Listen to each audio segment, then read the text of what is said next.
Dear listeners, I welcome you to my channel. If you like my work, please subscribe to the channel, like this video and write a comment. This helps the video to promote and motivates you to try harder every day. If you want to support the channel financially, the link is in the description and in the profile header. Thank you. Enjoy listening.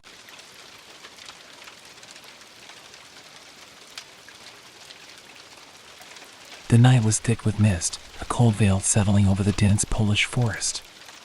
The trees loomed like silent sentinels, their skeletal branches clawing at the sky. A biting wind carried whispers through the darkness, an eerie symphony that set even the most hardened soldiers on edge. Lieutenant Ivan Petrov adjusted his rifle strap and scanned the shadowy landscape. The mission was clear: infiltrate an abandoned Nazi bunker deep within enemy-occupied territory. Intelligence reports spoke of unusual activity in the area, disappearing German patrols, erratic radio transmissions, and something far more sinister that no one dared to put into words. Behind him, his team moved in disciplined silence. Sergeant Mikhail Volkov, a burly man with a permanent scowl, carried the heavy radio pack. Next to him, Corporal Yuri Sokolov checked his ammunition, his fingers steady despite the tension thick in the air. Private Alexei Morozov, the youngest among them, glanced nervously at the surrounding forest, his breath forming pale clouds in the frigid air. Almost there, Petrov whispered, his voice barely audible over the wind. Eyes sharp. Weapons ready. As they advanced, the first sign of trouble emerged. A broken German helmet lay discarded on the path, its surface smeared with something dark. Blood, dried and flaking. Petrov crouched, signaling for the others to halt. He touched the crimson stain with gloved fingers, still fresh. Sir. Morozov's voice was barely above a whisper. He pointed ahead. A body. A German soldier slumped against a tree, his face locked in an expression of pure terror. His uniform was shredded, deep gashes exposing raw, torn flesh. But there was no blood, only the vacant stare of a man who had seen something beyond comprehension. What the hell did this? Sokolov muttered, gripping his rifle tighter. Volkov knelt beside the corpse, inspecting the wounds. These aren't from a knife or gunfire. Looks like claws. A crackling sound erupted from Volkov's radio, startling them. Static hissed and popped, then a garbled voice broke through, speaking in frantic, distorted German. Sie sind erwacht, Sie sind erwacht. They have awakened, they have awakened. Shut it off, Petrov ordered. Volkov complied, though his hands were trembling slightly. The group pressed forward, the trees closing in around them as if guiding them toward their destination. Soon, the forest parted, revealing the bunker. A massive concrete structure loomed ahead, half buried in the earth. Its entrance stood ajar, a gaping mouth swallowing the darkness. The iron doors were twisted and bent outward, as if something had forced its way out.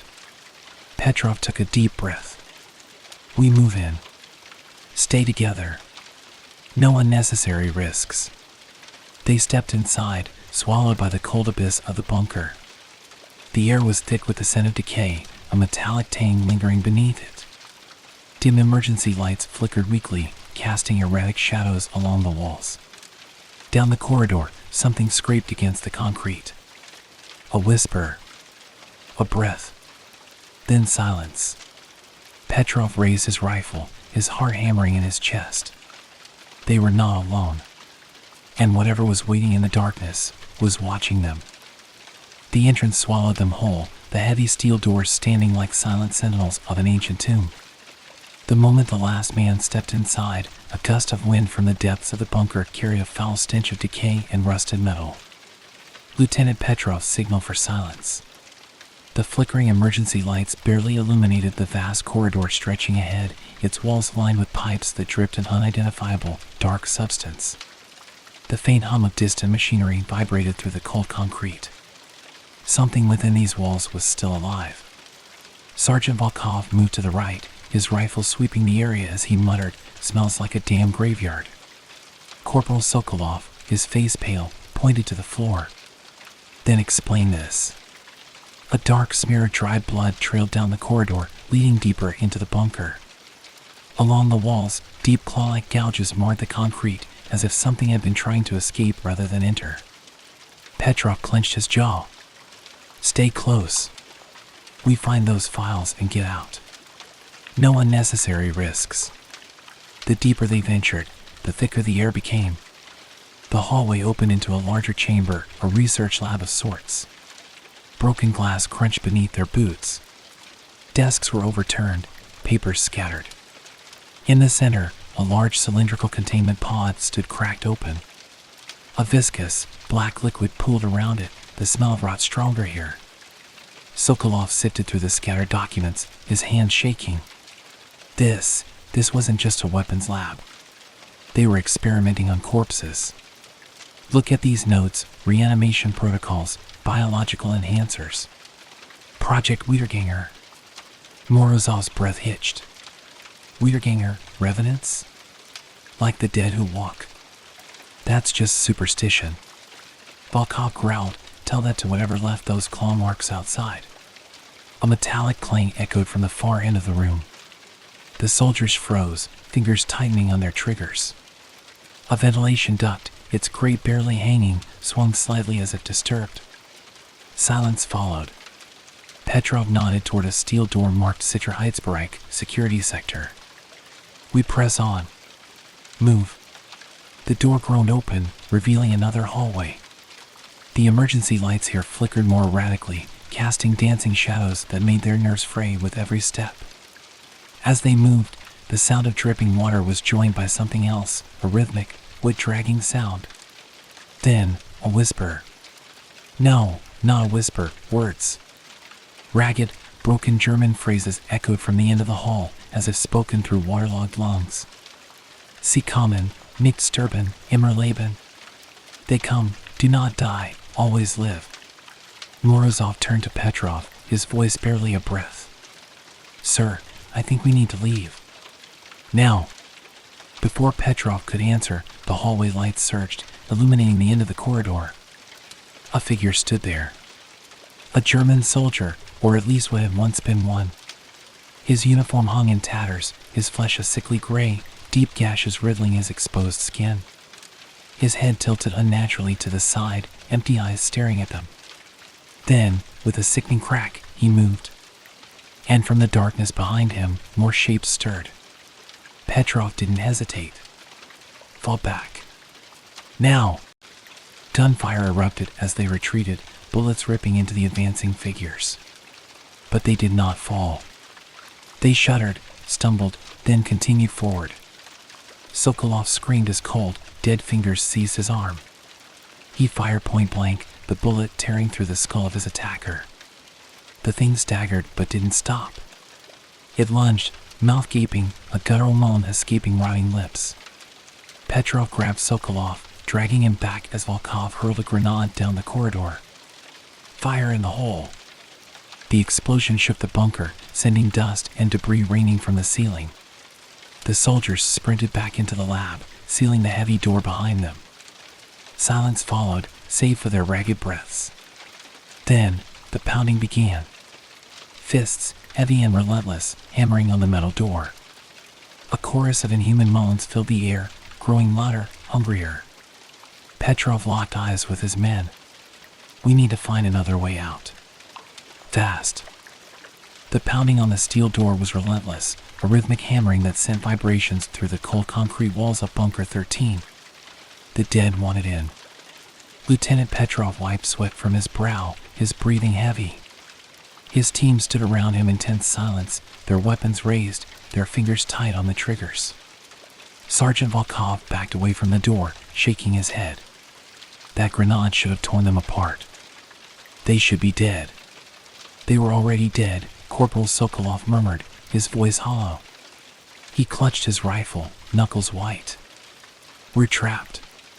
Petrov scanned the room, his mind racing. The lab was large, filled with overturned desks, shattered glass, and broken equipment. In the center, the cracked containment pod loomed like a grim monument to the horrors that had been unleashed here. There had to be another way out. Volkov, check the vents. Morozov, see if there's an emergency exit. Petrov moved toward a metal filing cabinet that had been toppled over. He kicked it aside and found a row of drawers beneath it. He yanked one open, rifling through yellow documents covered in German script. "Sokolov, help me search these files. I need to know what the hell we're dealing with." The pounding on the door grew louder. Volkov cursed. "The vent's too small for us. No way through." Morozov shook his head. "No exits. This place was designed to keep things in." A low, guttural growl filled the air. Silence. The pounding had stopped. The team exchanged uneasy glances. Sokolov whispered, "Why did they stop?" Then came the sound of metal tearing, the groan of bending steel. Something was ripping through the door. "Move!" Petrov shouted. A grotesque hand, gray and bloated, with nails like cracked obsidian, forced its way through the steel, tearing it open as if it were paper.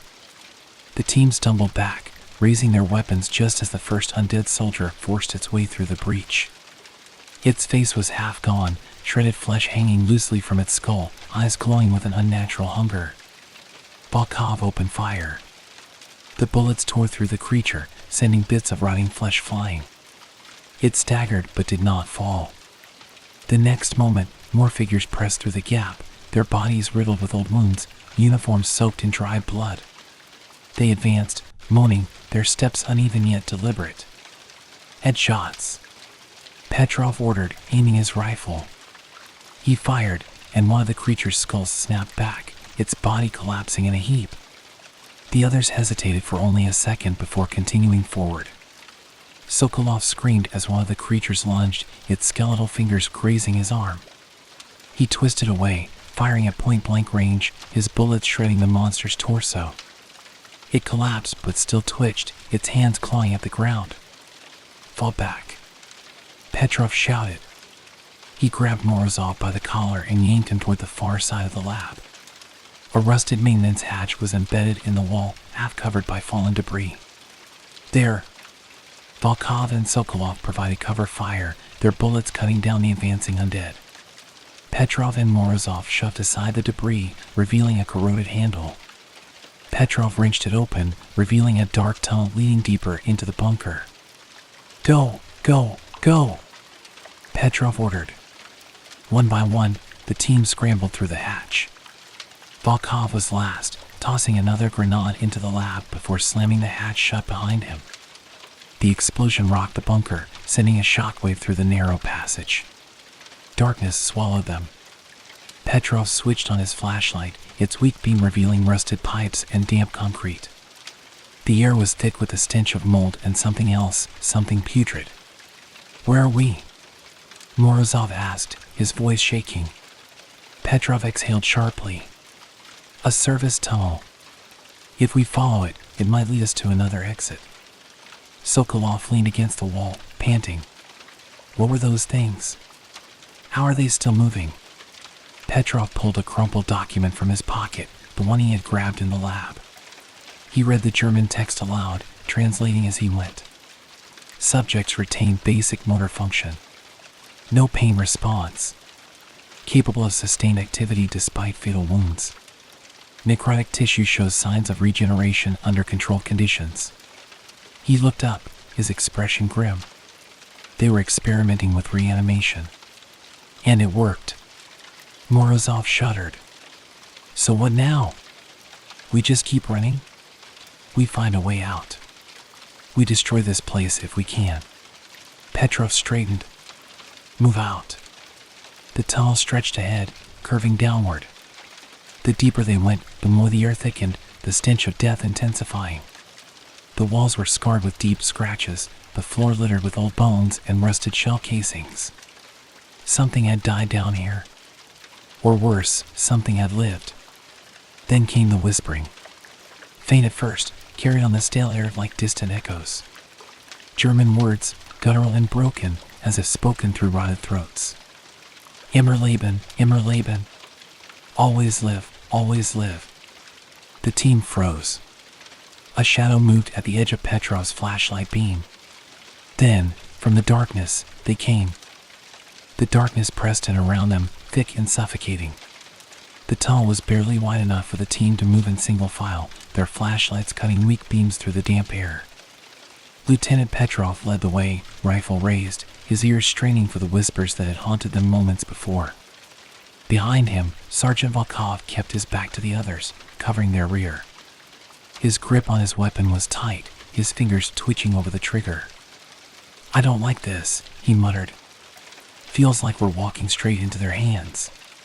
"Stay sharp," Petrov whispered. "If there's a way out, we'll find it. If not, we make one." Corporal Sokolov ran a trembling hand along the tunnel wall, his fingertips brushing over deep, jagged gouges in the concrete. "These marks, something tried to claw its way through. Or someone tried to keep something in," Private Morozov added, his voice barely above a whisper. A sound echoed ahead. A slow, wet dragging. Petrov halted, raising a fist.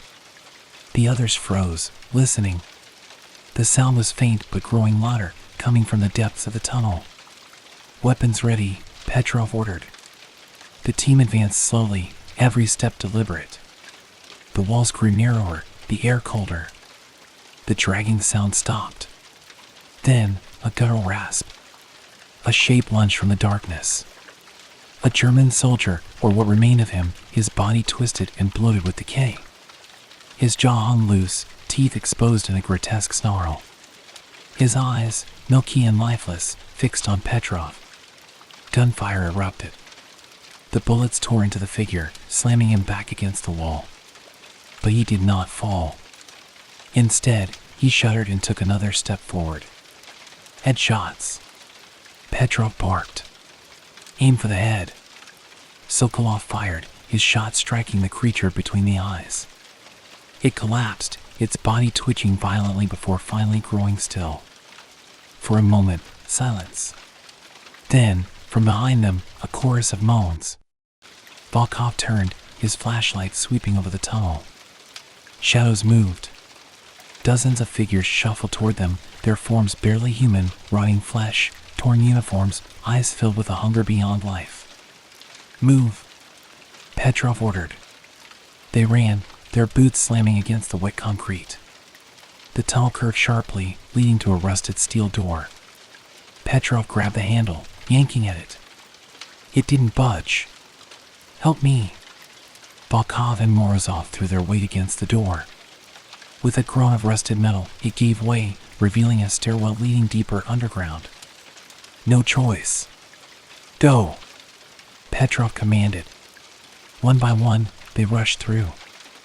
As soon as the last man was inside, Volkov shoved the door shut and threw the lock into place. The moans outside grew into wails of rage. Fists slammed against the steel. The door shook. "That won't hold them for long," Volkov growled. Petrov turned his flashlight downward. The stairs spiraled into darkness. There was no telling where they led. "We keep moving. Whatever's down here, it's better than what's behind us." The team descended, their footsteps echoing into the abyss below. The air grew thicker, laced with something rancid. As they reached the bottom, the tunnel opened into a massive chamber. A laboratory. Rows of shattered glass tanks lined the walls, their contents long gone. Strange machinery hummed weakly, struggling to cling to life after years of neglect. Papers were strewn across the floor, the remnants of grotesque experiments. Morozov picked up a clipboard, his eyes scanning the German text. Test subjects exhibit high resistance to conventional trauma. Reanimation stable. Increased aggression noted. He swallowed hard. My God, they weren't just making weapons. They were trying to make an army. Sokolov knelt beside a toppled filing cabinet, rifling through its contents. "Sir," his voice was weak. "You need to see this." Petrov approached. Sokolov held up a file marked Phase 2, Unabhängige Einheit. "Independent unit," Petrov translated. He flipped through the pages, his stomach twisting with every word. The final stage of the project, soldiers capable of self-sustained activity, no longer requiring direct orders. His grip tightened. They wouldn't just follow commands. They would think. adapt. The realization settled over them like a death shroud. The bunker wasn't just a graveyard. It was a breeding ground. Then, the humming machines flickered. A deep, mechanical groan reverberated through the chamber. Lights burst to life overhead, bathing the room in a sickly yellow glow. One of the remaining glass tanks let out a sharp hiss as its containment locks disengaged. Something moved inside. The glass shattered outward. The thing that emerged was no mere soldier. It was something else entirely, larger, stronger, its body reinforced with grotesque metal plating. Its eyes burned with intelligence, its lips peeling back into a twisted grin. It was waiting for them. And it was not alone. The monstrosity stepped forward, its movements eerily smooth, almost calculated. The metal plating on its body gleamed under the dim bunker lights, a grotesque fusion of flesh and steel. Its eyes, deep-set and burning with unnatural intelligence, fixed on Petrov's squad with a cruel, knowing malice. For a moment, silence hung in the air, thick and suffocating. Then it moved. With a burst of inhuman speed, the creature lunged. Fire! Petrov bellowed. The room erupted in gunfire. Bullets struck the abomination, tearing through its rotting flesh, but the metal reinforcements absorbed much of the damage. It barely flinched as it closed the distance. Volkov was the first to react, rolling to the side just as a massive, clawed hand swung down where he had been standing seconds before. The impact cracked the concrete floor, sending dust and debris into the air. Sokolov screamed as he emptied his rifle into the beast's torso, his shot striking exposed flesh. The creature staggered but did not fall. Instead, it let out a guttural growl, something between a laugh and a snarl, before grabbing a nearby metal table and hurling it across the room. Move! Spread out! Petrov ordered, already repositioning to get a better angle. Morozov pulled a grenade from his belt. Let's see how you handle this. He yanked the pin and threw it. The explosion was deafening. Smoke and fire engulfed the beast, shrouding it in thick black fumes. For a second, there was nothing but silence. Then, the silhouette emerged. The creature was still standing. Parts of its flesh had been burned away, revealing more of the mechanical frame beneath. If anything, the explosion had only enraged it. It turned toward Morozov, its lips curling back to expose jagged, yellow teeth. Then, with a sickening crunch, it leaped. Morozov had no time to react. The monster's claws tore into his shoulder, lifting him off the ground like a rag doll. He screamed as the creature slammed him against the wall, blood splattering across the bunker floor. Before it could finish him, Volkov fired a desperate burst into its side, drawing its attention away. Get him out of here! Volkov shouted, reloading. Petrov didn't hesitate. He and Sokolov rushed forward, dragging Morozov's limp form across the floor. Blood leaked from the deep wounds in his shoulder, his breathing ragged. Stay with me, soldier, Petrov muttered as they hauled him toward a side passage. Volkov continued firing, his shots precise, aimed at any exposed flesh. Go! I'll hold it back. You won't last. Petrov called over his shoulder. Didn't plan to. Just find a damn way out. The words cut deep, but there was no time for argument. Petrov forced himself forward, dragging Morozov through the rusted doorway at the far end of the lab. Sokolov followed, his rifle still raised, covering their retreat. Volkov's gunfire echoed behind them. Then, a scream. Then, silence. Petrov clenched his jaw, forcing the grief down.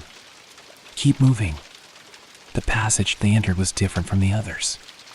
The walls were smoother, reinforced. Strange symbols were scrawled in faded chalk along the concrete, some in German, others in an unrecognizable language. A foul stench lingered in the air, growing stronger the deeper they went. Sokolov coughed, covering his mouth. What is this place? Petrov didn't answer. He didn't know. A flickering light illuminated the corridor's end. A massive steel door loomed ahead, its surface covered in thick bolts and warning signs. German script covered the metal. What does it say? Sokolov asked, his voice hoarse. Petrov read aloud. Final containment zone. Do not open. A chill crawled down his spine. Morozov stirred weakly in their grasp. Do we have a choice? Petrov hesitated. Behind them, distant echoes of movement grew louder. More were coming. The bunker was waking up. No, he said finally. We don't. He reached for the door's manual release, hesitating for only a second before pulling it. With a deep, mechanical groan, the locks disengaged. The door slid open, revealing the abyss beyond. The door groaned as it slid open, revealing a gaping darkness beyond. A wave of foul air rushed out, thick with the scent of decay and something older, something unnatural. Petrov hesitated for only a second before stepping forward, dragging Morozov with him. Sokolov followed, his weapon raised, scanning the pitch-black expanse ahead. The corridor beyond was vast, the ceiling lost in shadow. Flickering emergency lights cast sickly yellow halos on the floor, illuminating strange markings etched into the walls. Unlike the bunker above, this place felt ancient, as if it had existed long before the war. The air was heavy, pressing down on them like an invisible weight. What the hell is this place? Sokolov whispered. Petrov shook his head. A mistake. Behind them, the sound of distant moans echoed down the tunnel. The bunker's horrors were still following. They had no choice but to move forward. Dragging Morozov between them, they advanced, their footsteps echoing. The corridor widened into a vast chamber. Massive metal structures loomed in the darkness, containment pods, some shattered, others still sealed. Strange cables snaked across the floor, connecting to rusted machines that pulsed weakly, as if clinging to life. Morozov groaned. Where are we? Some kind of research facility, Petrov said. But not just for weapons. This is something else. Sokolov approached one of the intact pods, wiping away a layer of grime from its glass surface. His breath caught in his throat. Inside, something twitched. A skeletal face pressed against the glass, its eyes snapping open. Sokolov stumbled back as the creature inside convulsed. Its body was strapped in place, thick metal restraints binding its limbs. Its flesh was a sickly gray, stretched taut over its bones. Wires protruded from its skull, connected to a rusted control panel beside the pod. It wasn't just a corpse. It was waiting. Petrov moved to the control panel, his eyes scanning the German text. This wasn't just a laboratory. It was a prison. These things weren't created here, they were found. Sokolov looked at him, horror dawning in his eyes. Found? By who? Petrov didn't answer. He flipped through the scattered files on a nearby desk, his hands shaking as he read. Project Nibelung, Phase 3. The entities exhibit self-awareness. Unlike previous subjects, they do not require external stimuli for aggression. Their hunger is constant. All attempts at communication have failed. Increased activity in sealed lower chambers indicates high behavior. Recommended course of action, immediate termination of sight. Petrov clenched his jaw. They tried to shut this place down. They failed. Morozov groaned again, his body shuddering. I don't feel right. Petrov knelt beside him, checking his wounds. The gashes left by the monster above were deep, black veins spreading from the torn flesh. His skin was burning hot. Shit, Sokolov breathed. It's spreading. Morozov gritted his teeth. You have to leave me. Not happening, Petrov snapped. We find a way out. Together. A sudden hiss filled the air. One of the seal pods creaked, its locks disengaging. The creature inside spasmed violently, its restraints straining. Then, with a deafening crack, the glass shattered. A figure lunged from the broken pod. Petrov barely had time to react before it was on him, its clawed hands slashing through the air. He threw himself backward as Sokolov opened fire. The bullets ripped into the thing's chest, but it didn't stop. It moved like liquid shadow, its movements too fast, too precise. Morozov screamed as another pod burst open. They were waking up. "Run!" Petrov shouted. Sokolov grabbed Morozov, dragging him toward a side passage as more pods shattered around them. The creatures swarmed forward, their eyes burning with a cold, predatory hunger. Some still bore remnants of German uniforms, their bodies twisted beyond recognition. Petrov fired as he ran, the muzzle flashes illuminating grotesque faces, mouths distended in silent screams. The passage ahead was narrow, lined with old rusted doors. A flickering exit sign glowed weakly in the distance. "There!" Sokolov yelled.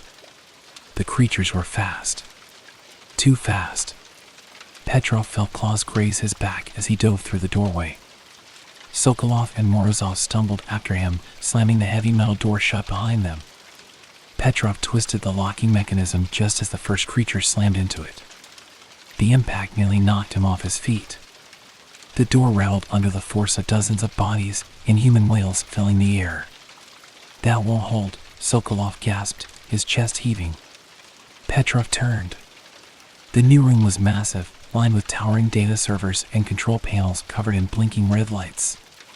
In the center stood a single terminal, its screen still active, glowing with lines of encrypted code. Petrov approached cautiously.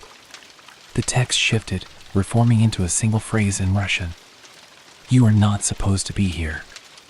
A chill ran down his spine. Sokolov stepped closer. "Is someone watching us?" Before Petrov could answer, the screen flickered again, the words changing. "They are not dead.